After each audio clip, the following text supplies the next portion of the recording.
আমাদের ভাই শহীদ মেজর সিনহাকে নির্মমভাবে তৎকালীন পুলিশের টেকনাফ থানার ওসি প্রদীপ এবং ইন্সপেক্টর লিয়াকত সহ তাদের যে সাঙ্গপাঙ্গ ছিল তারা নির্মমভাবে হত্যা করে।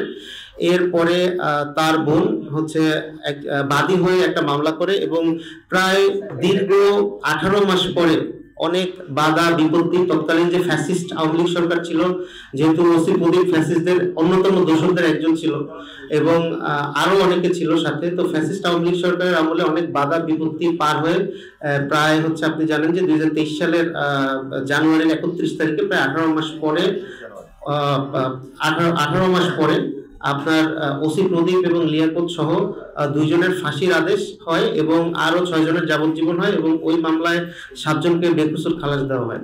কিন্তু এরপরে যে জিনিসটা আমরা পরিলক্ষিত হই যে প্রায় 3 বছর হয়ে গেছে, বাট এই যে ফাঁসির রায় এটা কার্যকরের কোনো আসলে কোনো ভ্রুক্ষেপ ছিল না।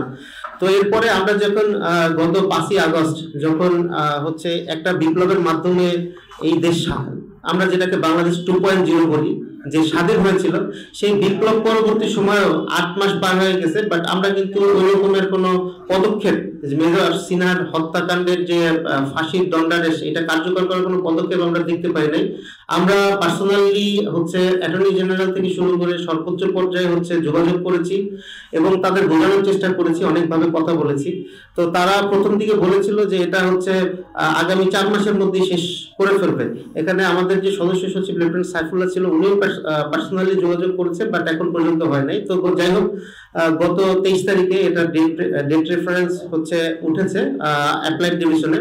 তো যেহেতু এটা অ্যাপ্লাইড ডিভিশনে আছে, তো আমরা চাই যে অ্যাপ্লাইড ডিভিশনের যে কার্যক্রমটা আছে এটা অতি দ্রুত যদি সম্ভব হয় আগামী 15 দিনের মধ্যে অ্যাপ্লাইড ডিভিশনের যে কার্যক্রম সেই কার্যক্রমটা শেষ করে, এবং আমরা বিশ্বাস করি এবং আমরা আশা করি এটা শুধু আমাদের চাওয়া না, এটা গণমানুষের চাওয়া যে এই যে ফাঁসির রায় আছে ওসি প্রদীপ এবং লিয়াকতের, এই ফাঁসির রায়টা যারা মাননীয় বিচারপতিরা আছেন তারা হচ্ছে বহালে রাখবেন। এবং আমাদের দাবি হচ্ছে যে এই যে ফাঁসির রায়টা আছে এটা যদি অ্যাপেলেট ডিভিশন থেকে ফাঁসির রায়টা হয়, তো যেটা যদি বহাল থাকে, তো বহাল এই রায় দেওয়ার 7 দিনের মাথায় ওসি প্রদীপ এবং লিয়াকতের ফাঁসির যে দণ্ডাদেশ এই দণ্ডাদেশটা হচ্ছে কার্যকর করতে হবে। আমরা একটা বৈষম্যমুক্ত বাংলাদেশ চাই, আমরা এমন একটা বাংলাদেশ চাই যেই বাংলাদেশে আসলে কোনো বৈষম্য থাকবে না, প্রত্যেকটা বিচার, প্রত্যেকটা হত্যা, প্রত্যেকটা সবকিছুর বিচার সুষ্ঠুভাবে কার্যকর হবে। এছাড়াও আমরা এখানে শুধুমাত্র যেহেতু মেজর সিনহা আমাদের অর্গানাইজেশন, আপনারা জানেন আমাদের অর্গানাইজেশনটা হচ্ছে সামরিক এবং আধা সামরিক বাহিনীর সদস্য প্লাস অফিসারদের নিয়ে গড়া। তো সেহেতু আমরা হয়তো মেজর সিনহা নিয়ে কথা বলছি, বাট আমরা শুধু মেজর সিনহা স্যারের মধ্যেই হচ্ছে থাকতে চাই না। আমরা বাংলাদেশের যতগুলা হত্যাকাণ্ড আছে, আপনি বলতে পারেন যে কিছুদিন আগে আমাদের বোন আসিয়াকে নির্মমভাবে হত্যা করা হয়েছে, পারভেজকে নির্মমভাবে হত্যা করা হয়েছে। এছাড়া আপনারা দেখেছেন যে ঢাকা বিশ্ববিদ্যালয়ে একটা মব ক্রিয়েট করে তোফাজ্জল নামক একটা নিরীহ মানুষকে হত্যা করা হয়েছে।